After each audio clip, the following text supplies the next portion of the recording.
সকালবেলা ঘুম থেকে উঠে নাস্তা করার জন্য পাকের রুমে চলে গেলাম। পাকের রুমে তো গিয়ে দেখি আটা নেই, রুটি বানানো হবে না আজকে। প্রায় প্রতিদিনই সকালে রুটি বানানো হয়। আজকে যেহেতু আটা নেই সেজন্যই ভাবছি চিড়া ভেজে নেই, চিড়া ভেজেই খেয়ে নিব। ফ্রাই প্যানের মধ্যে একটু তেল দিয়ে তারপর চিড়া ভেজে নিচ্ছি। ভালোভাবে চিড়া ভাজা হয়ে গেলে তারপর চিড়া উঠিয়ে নিব।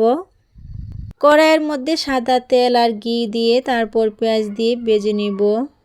আমি যেভাবে চিড়া ভেজে খাই সেটাই আজকে আমি শেয়ার করছি। তেল গরম হয়ে গেলে তার মধ্যে পেঁয়াজ আর কাঁচামরিচ দিয়ে নাড়াচাড়া করে ভেজে নিচ্ছি, সাথে একটু লবণ দিয়ে দিচ্ছি। পেঁয়াজটা একটু লালচে করে ভেজে নিতে হয়। কড়াই থেকে মরিচ উঠিয়ে নিচ্ছি, যেহেতু আমার বাচ্চারা চিড়া খাবে। বেশিক্ষণ মরিচ থাকলে জাল হয়ে যাবে, কারণ আমার বাচ্চারা খেতে পারবে না। এই তো চিড়া দিয়ে দিলাম, কতক্ষণ নাড়াচাড়া করে তারপর উঠিয়ে নিব। হয়ে গেল আমার চিড়া ভাজা। খুব সহজভাবে ফাঁকিবাজি একটা নাস্তা করে নিলাম সকালবেলা। চিড়া ভাজা যখন মসমস শব্দ হয়, আয়ান তো কুটকুট করে চিড়া ভাজা খাচ্ছে।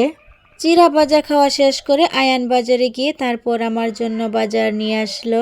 এই তো আয়ান বাবু আমাদের জন্য কি বাজার আনলো। মাংস, মাছ, শাক সবজি, তারপর হচ্ছে পেঁয়াজ, রসুন, এই তো এগুলো বাজার নিয়ে আসছে আয়ান। ও মা, এখানে তো দেখি আবার খাবারের মজাও আছে।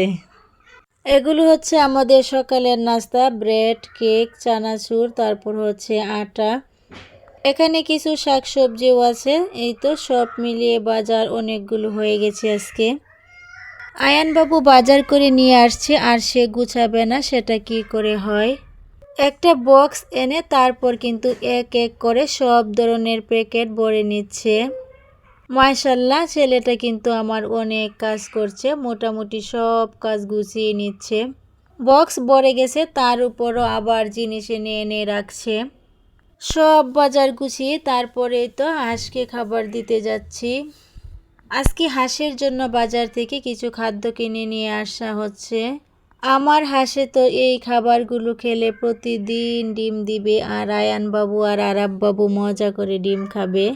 ভাবলাম ফ্রিজে রাখার আগে মাংসগুলো কেটে সুন্দরভাবে গুছিয়ে তারপর ফ্রিজের মধ্যে রাখবো। মাংস কেটে তারপর ফ্রিজে রেখে এখন মুরগি পরিষ্কার করে নিতেছি। বাজার থেকে মাংস আনলে সব সময় আমি কেটে সুন্দরভাবে গুছিয়ে রাখি।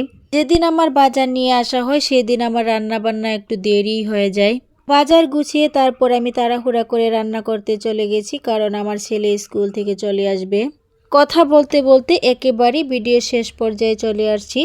ভিডিওটি দেখতে দেখতে ভিডিওর কোনো অংশে যদি ভালো লেগে থাকে তাহলে প্লিজ একটা লাইক দিতে ভুলবেন না। সবাই ভালো থাকবেন, সুস্থ থাকবেন। আল্লাহ হাফেজ।